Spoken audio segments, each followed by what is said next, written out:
भविष्यवाणी चाल चक्र। नमस्कार, बहुत स्वागत है आपका। आप देख रहे हैं चाल चक्र और मैं हूं आपके साथ शैलेंद्र पांडे। तेज के तमाम दर्शकों को, भाइयों को, बहनों को रक्षाबंधन की हार्दिक शुभकामनाएं। रक्षाबंधन के बारे में तमाम महत्वपूर्ण जानकारियां हम आपको पहले ही दे चुके हैं, लेकिन इस बार का रक्षाबंधन एक विशेष घटना के साथ हमारे जीवन में आ रहा है। आज रक्षाबंधन भी है और आज है चंद्रमा का ग्रहण यानी कि चंद्र ग्रहण। आज तमाम बातें करेंगे चंद्र ग्रहण के बारे में। आज लगने वाला चंद्र ग्रहण हमारे जीवन को कैसे प्रभावित करेगा, इसके साथ किस तरह की सावधानियां हैं, क्या है इसका समय, इससे जुड़ी हुई हर एक बात आप तक पहुंचाने की कोशिश करेंगे। चाल चक्र में आज क्या खास है, चलिए पहले यही बताते हैं। चाल चक्र में आज बात रक्षाबंधन पर चंद्र ग्रहण का साया है और इस चंद्र ग्रहण का मामला क्या है ये आपको बताएंगे। चंद्र ग्रहण से सावधान रहिए क्योंकि ये ग्रहण भारत में दृश्य है, भारत में दिख रहा है, तो थोड़ी सावधानियों का पालन करना पड़ेगा। ग्रहण काल के दौरान आपको समझना होगा कि क्या नियम हमें अपनाने हैं, आजमाने हैं। इसके अलावा राशियों की सटीक भविष्यवाणी पहुंचेगी आप तक ताकि आज का दिन आप बेहतर बना सकें और खुलेगा भाग्य का दरवाजा। तो बात चंद्र ग्रहण की करेंगे। रक्षाबंधन वैसे भी शुरू होने में अभी वक्त है, तो इत्मीनान से समझिए कि आज का चंद्र ग्रहण आपके लिए कितना महत्वपूर्ण रहने वाला है। लेकिन सबसे पहले आज का पंचांग। तिथि है आज श्रावण शुक्ल पक्ष की पूर्णिमा तिथि। नक्षत्र है श्रवण नक्षत्र। चंद्रमा मकर राशि में संचरण कर रहे हैं। राहुकाल का समय सवेरे के 7:30 से तकरीबन 9 बजे तक। दिशा शूल है पूर्व दिशा। पूर्व दिशा की तरफ यात्रा करने की मनाही है, लेकिन अगर यात्रा करना जरूरी है, मजबूरी है, तो जरा सा मिश्री खा के और भगवान का स्मरण करके यात्रा करेंगे तो मुश्किलों से बचे रहेंगे। सबसे पहले यही जानते हैं कि आज जो चंद्र ग्रहण है इसका समय क्या है। पहले टाइमिंग्स पर ही बात करते हैं। चंद्र ग्रहण 7 अगस्त को है, यानी आज के दिन है। इसके सूतक का आरंभ चंद्र ग्रहण के बहुत समय पहले, तकरीबन 8-9 घंटा पहले ही सूतक शुरू हो जाता है और इसके सूतक का आरंभ दोपहर में 1:50 से हो जाएगा। चंद्र ग्रहण का जो सूतक होता है, सूतक काल होता है, वहां से मंदिरों के पट बंद हो जाते हैं, वहां से भजन कीर्तन शुरू हो जाता है और सावधानियों का पालन भी वहीं से होता है। ये समय सूतक के समय से शुरू होगा दोपहर के 1:50 से। ग्रहण काल की जो शुरुआत होगी वो रात में 9:20 से होगी। 9:20 से ग्रहण काल की शुरुआत हो जाएगी। ग्रहण की शुरुआत यहां से होगी और ग्रहण मैक्सिमम जो लगेगा, हालांकि खंडक ग्रास चंद्र ग्रहण है, पूर्ण चंद्र ग्रहण नहीं है, लेकिन जो खंड ग्रास चंद्र ग्रहण लगेगा, ग्रहण अपने चरम सीमा पर होगा रात को 11:50 पर। और ग्रहण की जो समाप्ति होगी वो होगी रात को 2:20 पर। ग्रहण रात को 2:20 पर शुरू होगा, यानी अगर सूतक काल को हम हटा दें तो 9:20 से ये ग्रहण शुरू होगा और मध्य रात्रि में 2:20 पर यह ग्रहण समाप्त हो जाएगा। तो ग्रहण का जो सारा खेल है, सारा साइंस है, सारा विज्ञान है, वो सूतक के समय से शुरू होता है और सूतक काल की शुरुआत अभी कुछ घंटों बाद 1:50 से हो जाएगी, जिसमें तमाम नियम लागू हो जाएंगे, तमाम वर्जनाएं लागू हो जाएंगी। रक्षाबंधन भी है आज, इसलिए 1:50 के बाद राखी नहीं बांधी जा सकेगी। रक्षाबंधन जो बांधने का समय होगा वो अभी कुछ समय बाद शुरू होगा। सुबह के 11:07 के बाद से राखी बांधी जा सकती है, दोपहर के 1:50 के पहले। चंद्र ग्रहण का प्रभाव दुनिया के किस किस हिस्से पर पड़ेगा ये भी जान लीजिए कि कहां कहां पर ग्रहण का प्रभाव दरअसल पड़ेगा। चंद्र ग्रहण भारत में, एशिया में, यूरोप में, उत्तरी अमेरिका में, दक्षिणी अमेरिका में, अफ्रीका में, हिंद महासागर में, प्रशांत महासागर में, अटलांटिक, आर्कटिक व अंटार्कटिका के ज्यादातर भागों में यह खंडग्रास चंद्रग्रहण दिखाई देगा। भारत में भी यह दृश्य होगा, भारत में भी दिखाई देगा। ग्रहण के बारे में यह जान लीजिए कि जहां पर ग्रहण दिखाई नहीं देता वहां पर किसी भी प्रकार के वर्जना की, किसी भी प्रकार के नियम को मानने की जरूरत नहीं होती है। लेकिन क्योंकि ज्यादातर दुनिया के इलाकों में दिखेगा, हमारे भारतवर्ष में भी दिखेगा, इसलिए भारतवर्ष में भी इसके जो नियम हैं, जो इसके वर्जना के नियम हैं, सूतक है, सावधानियां हैं, उनका पालन करना पड़ेगा, क्योंकि ये ग्रहण भारतवर्ष में दृश्य है। जहां पर ये दिखेगा वहां पर सावधानियों का पालन होगा, और जहां पर नहीं दिखेगा वहां पर किसी तरह के नियम मानने की जरूरत नहीं है। ठीक है ना? ये जो ग्रहण लग रहा है ये मकर राशि में लग रहा है, श्रवण नक्षत्र में लग रहा है, इसलिए मकर राशि से ही इस ग्रहण की गणना की जाएगी। मकर राशि और बाकी राशियों पर इस ग्रहण के इसी प्रभाव का असर होगा कि मकर का चंद्रमा, अब अद्भुत बात देखिए, महीना है श्रावण का, श्रावण के महीने का मालिक चंद्रमा, वर्षा का महीना है ना, वर्षा ऋतु का है, चंद्रमा इसका मालिक, दिन है सोमवार, उसका मालिक भी चंद्रमा, तिथि है पूर्णिमा की, उसका स्वामी भी चंद्रमा, और जो नक्षत्र है श्रवण, उसका मालिक भी चंद्रमा। यानी चंद्रमा जबरदस्त तरीके से ऑक्यूपाइड है, जबरदस्त तरीके से ओवर पावर्ड है, इंपोज्ड है, बहुत सारी चीजें चंद्रमा के साथ जुड़ी हुई हैं, इसलिए ग्रहण बेहद शक्तिशाली है, बहुत ताकतवर है। तो इस ग्रहण का चूंकि प्रभाव भारत में है, भारत में दृश्य है, इसलिए इसकी सावधानियों का पालन करना चाहिए। देखिए, सावधानियों का पालन करके क्या करेंगे? मुश्किलों को कम कर सकते हैं, बदल नहीं सकते। बदल तो वही सकता है जो इसका निर्माण करता है, निर्माण करते हैं ईश्वर, इसलिए बदलेंगे भी ईश्वर। लेकिन ग्रहण काल के दौरान अगर सावधानियों का पालन किया जाए तो मुश्किलें थोड़ी कम हो सकती हैं, मुश्किलें थोड़ी बेहतर हो सकती हैं, ये संभावना जरूर बनती है। क्या सावधानियां रखेंगे? इस काल में प्रयास करिए कि आप कोई आहार ग्रहण ना करें। सूतक दोपहर में 1:50 पे शुरू होगा, 1:50 के बाद रात के 2:20 तक, जब तक कि ग्रहण समाप्त ना हो जाए, आहार ग्रहण मत करिए। बहुत जरूरत है तो लिक्विड डाइट ले सकते हैं, अदरवाइज अन्न खाने से या कुछ भी खाने से बचना चाहिए। इस समय में जिस भी ईश्वर के स्वरूप की उपासना करते हैं ना, उसकी उपासना कीजिए। देखिए, ग्रहण का मतलब क्या होता है? ग्रहण मतलब टू टेक, लेना। ग्रहण माने स्वीकार करना। तो ग्रहण क्या होता है? सूर्य, चंद्रमा और पृथ्वी के संबंध से बनता है, और ग्रहण काल वो काल होता है जब ईश्वर आपकी समस्याओं को ग्रहण कर लेता है। ग्रहण कर सकता है अगर आप फैलाकर अपने हाथ प्रार्थना करते हैं कि प्रभु मेरी समस्या को ग्रहण करो, तो यकीनन वो आपकी समस्याओं को ग्रहण कर लेंगे, क्योंकि वो सर्वशक्तिमान हैं। उनके अंदर वो शक्तियां हैं कि वो ग्रहों को, नक्षत्रों को, ज्योतिष को, किसी भी चीज को बदल सकते हैं। इसीलिए ग्रहण काल का समय एक ऐसा समय होता है जब आप ईश्वर की उपासना करें, साधना करें, प्रार्थना करें, तो ईश्वर आपकी समस्याओं को ग्रहण कर लेगा, एब्जॉर्व कर लेगा। और यही दरअसल मुख्य बात है।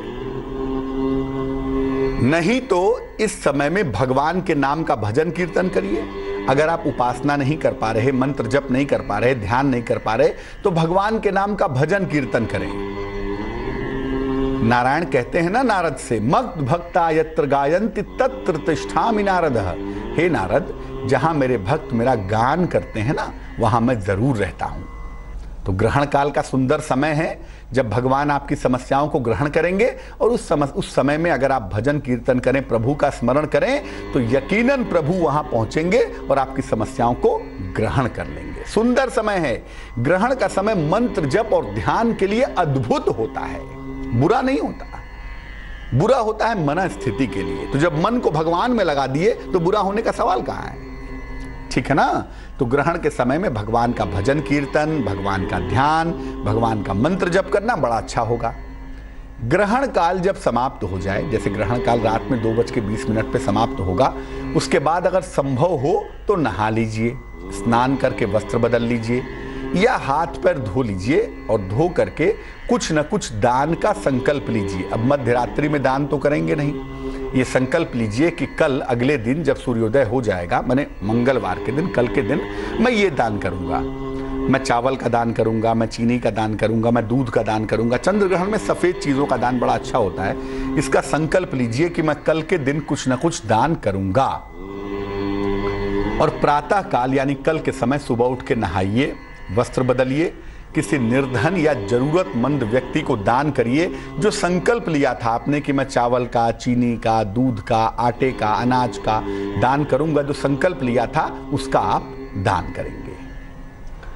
अब देखो, गर्भवती महिलाओं के बारे में बड़ी सारी बात कही जाती है। कहा जाता है कि गर्भवती महिलाएं ग्रहण को ना देखें, संतान लूली लंगड़ी पैदा हो जाएगी, संतान को प्रॉब्लम हो जाएगी, संतान को यह हो जाएगा, वह हो जाएगा।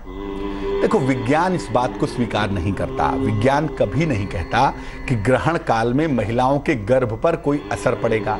ऐसा साइंस नहीं कहता है, ऐसा हम भी नहीं कहते हैं। लेकिन एक बात याद रखिए, जो बच्चे का मन है ना, जब गर्भ में बच्चा होता है तो जो उसका मन है वो माँ के मन से जुड़ा हुआ है। अब अगर माँ के मन में ये विचार है कि कुछ बुरा हो जाएगा तो बच्चे का मन उसको ग्रहण करेगा और बुरा हो जाएगा। ये प्रॉब्लम साइकोलॉजिकल है, दैट इज साइकोफिजिकल। यानी अगर माँ सोचेगी कि बुरा होगा तभी बुरा होगा, अमूमन बुरा नहीं हो सकता। साइंस इस बात को स्वीकार नहीं करता कि ग्रहण काल में कुछ बुरा होगा गर्भवती महिलाओं का। लेकिन अगर महिला ये सोचने लगे कि मैंने ग्रहण देख लिया है, मेरा बच्चा को ये हो जाएगा, या मेरे बच्चे को प्रॉब्लम हो जाएगी, या ग्रहण देख लिया बुरा हो जाएगा, ये जब महिला सोचती है ना तो उसका मन शरीर में रूपांतरित हो जाता है। That is physico psychic. इसलिए शरीर के अंदर भी उस मन का प्रभाव पड़ता है, तब बच्चे के ऊपर असर पड़ सकता है। अगर गर्भवती महिलाएं कोई चिंता ही ना करें, भगवान का स्मरण करते रहें और मन में बुरे विचार आने ही ना दें कि मेरे बच्चे को कुछ होगा, एकदम सोच लें कि मेरा बच्चा बिल्कुल फिट है, तंदुरुस्त है, सुरक्षित है, मेरे गर्भ में कोई प्रॉब्लम नहीं है, तो बच्चे को कोई प्रॉब्लम नहीं होगी। अगर प्रॉब्लम होती भी है ना गर्भवती महिलाओं के बच्चों को, तो इसलिए होती है क्योंकि वो महिलाएं सोचती हैं कि बुरा होगा, अदरवाइज बुरा नहीं होता है। तो गर्भवती महिलाओं के मन में कोई बुरे विचार ना आए, मन उनका खुश रहे, प्रसन्न रहे, इसलिए ग्रहण काल में भगवान कृष्ण की उपासना करना उनके लिए सबसे ज्यादा शुभ होगा, सबसे ज्यादा उत्तम होगा। ग्रहण काल में भगवान कृष्ण की उपासना उन्हें करनी चाहिए। कृष्ण कृष्ण कृष्ण कृष्ण कृष्ण कृष्ण कृष्ण का नाम मंत्र जप लें। ओम क्लीं कृष्णाय नमः जप लें। ओम नमो भगवते वासुदेवाय जप लें। मधुराष्टक पढ़ ले। हरे राम राम राम हरे हरे, हरे कृष्ण कृष्ण कृष्ण हरे हरे। इस मंत्र का जप कर लें, भजन कर लें। माने अपने मन को कृष्ण में लीन रखें। जितना कृष्ण का भाव लेंगी उतना ही ज्यादा बढ़िया रहेगा। मन में कोई फालतू बात आएगी ही नहीं, तो संतान को प्रॉब्लम होने का सवाल ही नहीं पैदा होता है। इसलिए जो ये कहा जाता है ना कि ग्रहण में महिलाएं देख लेंगी चंद्र ग्रहण, गर्भवती महिलाएं, तो प्रॉब्लम हो जाएगी, कुछ नहीं होता उससे। होता इसलिए है क्योंकि महिलाएं अपने मन में सोचती हैं कि मैंने देख लिया है, कुछ बुरा हो जाएगा। आप मन में अगर विचार न करें तो आपके गर्भस्थ शिशु को कुछ भी होने का सवाल ही पैदा नहीं होता। अच्छा, एक बात और जानिए, ग्रहण के जो नियम हैं ये बीमार लोगों पर, वृद्धों पर और बच्चों पर लागू नहीं होते। जो लोग बीमार हैं उनको आप ग्रहण का नियम मत समझाइए कि कुछ मत खाओ पियो, ये मत खाओ पियो, चुपचाप बैठे रहो, बीमारी ना कहीं बढ़ जाए। कोई बुजुर्ग आदमी है, बहुत स्थिति खराब है या बहुत वृद्ध है, उसके ऊपर भी नियम लागू करने का प्रयास मत करिए।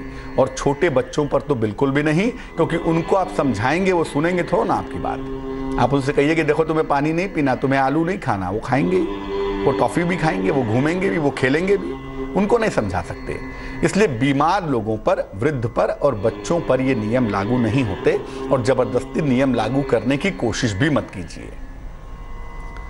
तो ग्रहण की सावधानियां क्या हैं ये आपने जान लिया, और गर्भवती महिलाओं का ग्रहण के साथ कनेक्शन क्या है ये भी समझ लिया ना। अब इसको लेके चिंता मत करिएगा, प्रभु की शरण में रहिए।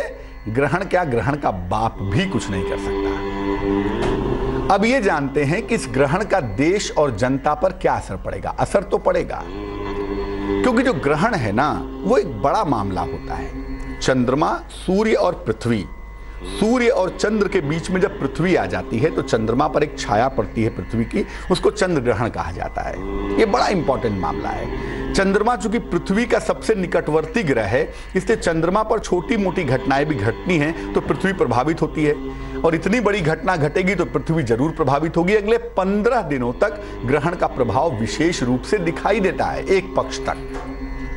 तो इसका असर जनता पर क्या पड़ेगा, देश पर क्या पड़ेगा, ये भी समझते हैं। देखिए, लोगों में विद्वेष बढ़ेगा, चंद्रमा दूषित होगा ना।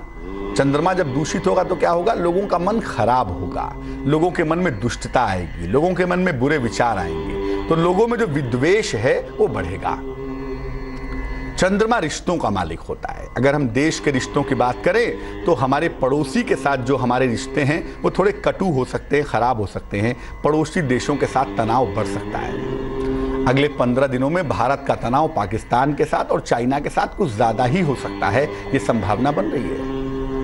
महंगाई की समस्या भी बढ़ेगी, महंगाई भी बढ़ेगी और भ्रष्टाचार की समस्या भी बढ़ेगी। बड़े सारे लोग पकड़े जाएंगे भ्रष्टाचार के मामले में और साथ ही साथ महंगाई का जो मुंह है वो खुलता जाएगा। महंगाई भी बढ़ेगी, भ्रष्टाचारी पकड़े तो जाएंगे लेकिन भ्रष्टाचार भी बढ़ेगा। चंद्रमा का मतलब जल तत्व होता है, वाटर एलिमेंट होता है ना। वर्षा का समय भी है, इस समय जल से संबंधित आपदाओं के संकेत मिल जाएंगे। जो इलाके समुद्र के किनारे बसे हुए हैं वहां पर भी दिक्कत हो सकती है, और जो इलाके समुद्र से जुड़े हुए हैं या जहां पर बारिश की संभावनाएं ज्यादा हैं, बरसात से संबंधित, और जो इलाके समुद्र के किनारे बसे हुए हैं वहां पर आपदा आ सकती है, वहां पर डिजास्टर हो सकता है, वहां पर जन धन की हानि हो सकती है, सैलाब आ सकता है, साइक्लोन आ सकता है, या पानी की वजह से बड़ी आपदाओं के संकेत मिल सकते हैं। भूकंप भी आ सकता है। याद रखिए, ग्रहण के साथ भूकंप का बड़ा सीधा कनेक्शन है। तो 15 दिनों में भूकंप की संभावनाएं भी हैं, ज्यादातर समुद्र तटीय इलाकों में। जल से भी भारी समस्या हो सकती है। वैसे भी आप सुन रहे होंगे कि आजकल बारिश से जगह जगह, खासतौर से राजस्थान में और गुजरात में समस्याएं बढ़ रही हैं। ये जल से आपदाएं भी जगह जगह पर आ सकती हैं। इस ग्रहण का दूसरा एंगल देखिए, इस ग्रहण का कारोबारियों पर क्या असर होगा, जो बिजनेस क्लास है उस पर क्या असर पड़ेगा। कारोबार में बड़े उतार चढ़ाव की संभावना बनेगी अगले 15 दिनों में। शेयर बाजार और कीमती धातु, सोने चांदी के जो व्यापारी हैं उन्हें सावधान रहना है। शेयर बाजार में भूकंप आ सकता है, एकदम से मार्केट क्रैश कर सकता है। इस समय जो व्यापारी हैं उन्हें कर्ज का लेन देन सोच समझकर करना चाहिए, वरना कर्जा फंसेगा, पैसा डूबेगा। और साझेदारी के मामले में कारोबारियों को, व्यापारियों को बड़ी सतर्कता भी बरतनी चाहिए।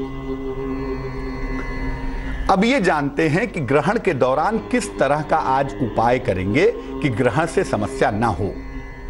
ये उपाय दोपहर के 1:50 के बाद किसी भी समय किया जा सकता है। ये उपाय करने से आप ग्रहण की समस्या से बचे रहेंगे। क्या उपाय है? स्नान करके साफ कपड़े पहनिए, भगवान शिव के सामने बैठिए, एक घी का दीपक जलाइए और शिव जी को सफेद फूल चढ़ाइए। इसके बाद या तो शिव तांडव स्तोत्र का पाठ करिए या ओम चंद्रशेखराय नमः का 108 बार जप करिए, और पूजा के बाद भगवान शिव से कृपा की प्रार्थना करिए। ग्रहण का कोई भी दुष्प्रभाव आपके जीवन पर, आपकी राशि पर, आपके किसी काम पर नहीं पड़ेगा। तो ग्रहण की महिमा समझी, ग्रहण की भूमिका समझी। वक्त एक छोटे से ब्रेक का है। ब्रेक के बाद राशियों के हाल की चर्चा करेंगे, कुछ और महत्वपूर्ण बातें बताएंगे। बने रहिए हमारे साथ। हाजिर होते हैं एक छोटे से ब्रेक के बाद। स्वागत है आपका ब्रेक के बाद। ब्रेक पर जाने के पहले चंद्र ग्रहण की महिमा के बारे में बता रहे थे और ये समझा रहे थे कि चंद्र ग्रहण से जुड़े हुए विश्वास क्या हैं, भरोसे क्या हैं, अंधविश्वास क्या हैं, उसका वैज्ञानिक प्रमाण क्या है, और चंद्र ग्रहण की समस्याओं से बचने के लिए किस तरह के उपाय आपको राहत पहुंचाएंगे। कुछ और भी खास बातें हैं जिस पर आगे प्रकाश डालने की कोशिश करेंगे, लेकिन अभी राशियों के हाल का समय हो गया है। उसके भी पहले जान लेते हैं स्वस्थ रहने के सरल उपाय निरोगी भव में। भोजन करने के पहले और सोने के पहले अपने हाथ और पैरों को, मुंह को अच्छी तरह से धो लीजिए। उसके बाद भोजन कीजिए, या सोने के पहले भी ऐसा करिए, उसके बाद सोइए। इससे आपका मन और आपका शरीर दोनों प्रफुल्लित रहेगा, दोनों खुश रहेगा। और जब प्रसन्न मन से भोजन करेंगे, प्रसन्न मन से निद्रा में जाएंगे, तो आपके शरीर को इसका फायदा होगा, आप फिजिकली फिट बने रहेंगे। राशियों के सिलसिले की शुरुआत करते हैं। सबसे पहले डालते हैं नजर मेष राशि पर।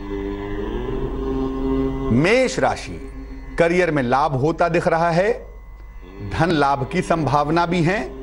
दिन भर आपकी दौड़ भाग बढ़ी रहेगी ऐसा लगता है। शुभ रंग लाल होगा और भाग्य होगा 85%। वृष राशि, कोई बड़ा आर्थिक लाभ होता हुआ दिख रहा है। सेहत आपकी अच्छी बनी रहेगी। रुके हुए तमाम काम भी आपके पूरे होंगे। शुभ रंग आपका गुलाबी होगा और भाग्य होगा 89%। मिथुन राशि, दिन भर दौड़ भाग आपकी बढ़ी रहेगी। स्वास्थ्य का बहुत ध्यान रखें और मिश्री खाकर अगर घर से निकलें तो मुश्किलें कम हो जाएंगी। शुभ रंग आसमानी है और भाग्य है 55%। कर्क राशि, प्रेम संबंधों की शुरुआत हो सकती है। करियर में बदलाव के योग दिखाई दे रहे हैं। किसी बड़ी समस्या से आपको राहत भी मिल पाएगी। शुभ रंग लाल होगा और भाग्य होगा 77%। सिंह राशि, धन का खर्च आपका बढ़ता हुआ दिख रहा है। सेहत थोड़ी कमजोर दिखाई दे रही है। मेहमान आएंगे जिससे शाम को व्यस्तता हो जाएगी। शुभ रंग क्रीम होगा और भाग्य होगा 67%। कन्या राशि, संतान पक्ष को सफलता मिलेगी। उपहार और धन का लाभ भी होगा। हो सकता है कहीं घूमने जाएं, कहीं घूमने जाने की संभावना भी बनी हुई है। शुभ रंग सुनहरा होगा और भाग्य होगा 69%। तुला राशि, अपने रिश्तों का बहुत ध्यान रखें। धन को लेकर विवाद बिल्कुल ना करें। हल्की सुगंध का प्रयोग करें ताकि किसी तरह की चिंता तनाव ना हो। शुभ रंग सफेद है और भाग्य है 60%। वृश्चिक राशि, खूब सारा मान सम्मान मिलेगा। दौड़ भाग आपकी बढ़ी रहेगी। देर शाम किसी अतिथि का आगमन हो सकता है। शुभ रंग नारंगी होगा और भाग्य होगा 65%। धनु राशि, पुरानी यादें आपको परेशान कर सकती हैं। परिवार की तमाम समस्याएं आपकी हल होंगी। ऑफिस में काम बढ़ा हुआ दिखाई दे रहा है। शुभ रंग बैगनी होगा, पर्पल होगा और भाग्य होगा 62%। मकर राशि, पारिवारिक जीवन आपका अच्छा रहेगा। कोई महत्वपूर्ण काम आपका बन जाएगा। अगर कहीं पर धन डूबा हुआ है, फंसा हुआ है, तो वो धन आपको प्राप्त होगा। शुभ रंग आसमानी है और भाग्य है 90%। कुंभ राशि, पेट की समस्याओं का ध्यान रखें। पाचन तंत्र बिगड़ सकता है। करियर में थोड़ा सा बदलाव हो सकता है। अनावश्यक क्रोध ना करें तो बेहतर है। शुभ रंग आपका नीला होगा और भाग्य प्रतिशत होगा 58। मीन राशि, कार्यक्षेत्र में तनाव कम होगा। रोजगार में बदलाव के योग हैं। किसी महिला से सहायता मिलेगी, यह संभावना भी बनी हुई है। शुभ रंग धानी होगा और भाग्य होगा 75%। तो हम आज बात कर रहे हैं चंद्र ग्रहण के बारे में और आपको बता रहे थे ब्रेक पर जाने के पहले कि चंद्र ग्रहण से जुड़ी हुई मान्यताएं क्या हैं। एक बार फिर से आपको बता दूं कि सावन का अंतिम दिन भी है आज, और आज के दिन अगर भगवान शिव की आराधना की जाए, साथ में चंद्रमा की आराधना की जाए, यानी चंद्रमा के मंत्र का जप किया जाए, ओम सोम सोमाय नमः या ओम श्रांग श्रींग श्रौंग सह चंद्रमसे नमः, और साथ में नमः शिवाय का जप किया जाए, तो निश्चित रूप से चंद्रमा की समस्याएं दूर होती हैं। दूसरा ये बात जाने रहिए कि ग्रहण के समय में, ग्रहण के काल में अगर आप मंत्र का जप करते हैं, अगर आप ध्यान करते हैं, तो मंत्र का जप हजारों गुना ज़्यादा फलदायी हो जाता है। और अगर आप ध्यान करते हैं तो ध्यान में आपको विशेष अनुभव हो सकता है, ईश्वर की झलक मिल सकती है, उनकी कृपा का अनुभव ज़्यादा आसानी से कर सकते हैं। एक दर्शक जुड़ रही हैं, वीना है हमारे साथ चंडीगढ़ से, उनसे बात करते हैं। बताइए वीना। हेलो जी बताएं। देखिए, मुझे बेटी के बारे में पूछना है। किसके बारे में? जॉब के बारे में। किसके बारे में पूछना चाहती हैं? जॉब के बारे में। डेट ऑफ बर्थ बताइए। जॉब में जाएगी क्या, प्राइवेट में जाएगी? डेट ऑफ बर्थ बताइए। डेट ऑफ बर्थ इसकी 23 दिसंबर 1989। समय बताइए। समय है रात को 8:55। और कहाँ पे जन्म हुआ है? हरियाणा में। हरियाणा में कहाँ? हरियाणा में यमुनानगर। यमुनानगर। क्या नाम है बेटी का? बेटी का नाम तन्वी। आप जानना चाहती हैं कि करियर की स्थिति क्या रहने वाली है? गवर्नमेंट जॉब में जाएगी या मतलब प्राइवेट में जाएगी? आपकी बेटी की कुंडली बनती है वृष लग्न की, राशि बनती है मिथुन। इस समय बेटी की महादशा है शनि की और अंतरदशा बृहस्पति की है, जो अगस्त के आखिरी तक चलेगी। इसके बाद आपकी बेटी की बुध की महादशा शुरू होगी और बुध इस कुंडली के लिए बड़ा महत्वपूर्ण प्लेनेट है। पंचम स्थान में बैठा है, उच्च का बुध है। हालांकि बुध अस्त है, इसलिए बुध को प्रबल करने से करियर में फायदा हो सकता है। शुरुआत में कोई प्राइवेट नौकरी करेंगी ऐसा लगता है, या अभी कर भी रही हो तो मुझे आश्चर्य नहीं होगा, लेकिन आगे चल के एसएससी के माध्यम से, बैंकिंग के माध्यम से कोई बढ़िया नौकरी पा जाएंगी, कोई बढ़िया नौकरी करेंगी। ये संभावना बनी हुई है, ये संभावना दिखाई दे रही है। आपकी बेटी को सिर्फ अपने स्वास्थ्य का ध्यान रखना होगा, पेट में कोई दिक्कत ना हो जाए, कोई गायनेकोलॉजिकल प्रॉब्लम ना हो जाए, या आंखों में कोई दिक्कत ना हो, इसका भी ध्यान रखना होगा। 3 उपाय करने की मैं सलाह दूंगा। एक तो रोज सुबह भगवान सूर्य को जल चढ़ाएंगी, दूसरा लाल रंग के वस्त्र कम से कम धारण करेंगी, और तीसरा एक पन्ना नाम का रत्न 6-7 रत्ती का पन्ना चांदी की अंगूठी में सीधे हाथ की सबसे छोटी उंगली में बुधवार की शाम को धारण करेंगी तो इनको लाभ होगा। ये करिए और गवर्नमेंट जॉब की तैयारी करवाइए। अगले वर्ष के अंत तक 2018 के लास्ट तक इनको राजकीय सेवा मिल सकती है। झारखंड से एक दर्शक जुड़ रही हैं हमारे साथ, कल्याणी हैं, उनसे बात करते हैं। कल्याणी बताइए। जी प्रणाम पंडित जी। नमस्कार पंडित जी, मैं पूछना चाह रही हूँ कि मेरा जन्म 22 मार्च 1990 का है। समय क्या है? समय है 9 से 10 के बीच रात में। और कहाँ पे जन्म हुआ है? जन्म तो हुआ है शेखपुरा जिला, बिहार। शेखपुरा, बिहार। पूछिए क्या प्रश्न है?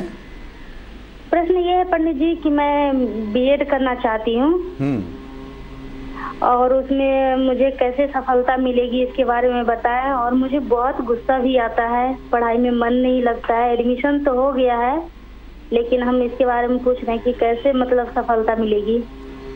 कुंडली आपकी तुला लग्न की है, राशि आपकी मकर दिखाई देती है। चंद्रमा चतुर्थ भाव में शुक्र, मंगल, शनि और राहु के साथ विद्यमान है। शुक्र, मंगल, शनि तो वहाँ ठीक है, लेकिन जो राहु बैठ गया है वो मन को प्रभावित कर रहा है, मन को खराब कर रहा है। एकाग्रता कमजोर हो रही है, करियर में सेटलमेंट की दिक्कतें भी लगातार दिखाई दे रही हैं। देखो, टीचिंग में अगर आप जाना चाहती हैं तो इस कुंडली में टीचिंग में जाने की संभावनाएं प्रबल हैं। आप टीचिंग में जा सकती हैं क्योंकि बुध और बृहस्पति में राशि परिवर्तन है और वो टीचिंग जॉब के लिए एक अच्छा संयोग है। आपको शिक्षा क्षेत्र में नौकरी मिल सकती है। सवाल सिर्फ इतना है कि आपका स्वभाव ठीक हो जाए और आपका मन शिक्षा में लगने लगे। इसके लिए एक पन्ना नाम का रत्न, 6-7 रत्ती का पन्ना चांदी की अंगूठी में सीधे हाथ की सबसे छोटी उंगली में बुधवार की शाम को आप धारण करें, इससे आपको लाभ होगा। और रोज सुबह सूर्य देव को जल चढ़ाएं और सुबह के समय ही 108 बार गायत्री मंत्र भी आप जपें तो मुश्किलें आपकी कम हो जाएंगी। चलिए खोलते हैं भाग्य का दरवाजा और निकालते हैं इसमें से एक कीमती उपाय। देखिए, ग्रहण का जो समय है हमने आपको बताया, इस समय में मंत्र का जप करना या ध्यान करना विशेष फलदायी होता है। ग्रहण का समय रात को 9:50 के आसपास, 9:20 से 9:50 का समय मोटे तौर पे मान लें, इस समय से ग्रहण शुरू होगा और रात में 2:20 तक ग्रहण रहेगा। इस समय में अगर आप अपने भगवान का, अपने गुरु का, अपने ईश्वर का मंत्र जप करें या गहराई से बैठ के ध्यान करें तो आप देखेंगे कि आपका मंत्र आपको वाकई में असर कर रहा है, या जो आप ध्यान कर रहे हैं उसमें विशेष रूप से आपको फायदा हो रहा है। तो मंत्र जप करें या ध्यान करें ग्रहण काल के समय में तो ये विशेष फलदायी होगा। ऐसा करने से आपके मन की तमाम इच्छाएं पूरी हो सकती हैं, खास तौर से जिनको चंद्रमा संबंधी कोई दिक्कत है या जो मन की समस्याओं से जूझ रहे हैं, उनके लिए ग्रहण काल में मंत्र जप करना, भजन कीर्तन करना या भगवान का ध्यान करना विशेष शुभ रहेगा। चलिए अब जानते हैं आज के कीमती समय के बारे में, यानी आज के शुभ पहर के बारे में। आज का शुभ पहर है सवेरे के 11:30 से दोपहर के 1 बजे तक। यह समय बड़ा शुद्ध समय है, राखी बांधने का भी यही समय है। इस समय में नमः शिवाय का कम से कम 108 बार जप कीजिए। ऐसा करने से आज पूर्णिमा है, श्रवण नक्षत्र की श्रावणी पूर्णिमा है, आपको आयु और स्वास्थ्य का वरदान मिलेगा। सावन का अंतिम दिन है, कीमती समय है, फिर से नोट कर लें। सुबह के 11:30 से दोपहर के 1 बजे का समय आज का शुभ पहर का महत्वपूर्ण समय होगा। तो आज के लिए चाल चक्र में बस इतना ही। चंद्र ग्रहण से बिल्कुल परेशान मत हो, याद रखें इस काल में ईश्वर आपकी समस्याओं को ग्रहण कर लेगा। मुझे दीजिए इजाजत, आगे देखिए संजय सिन्हा की कहानी रिश्ते।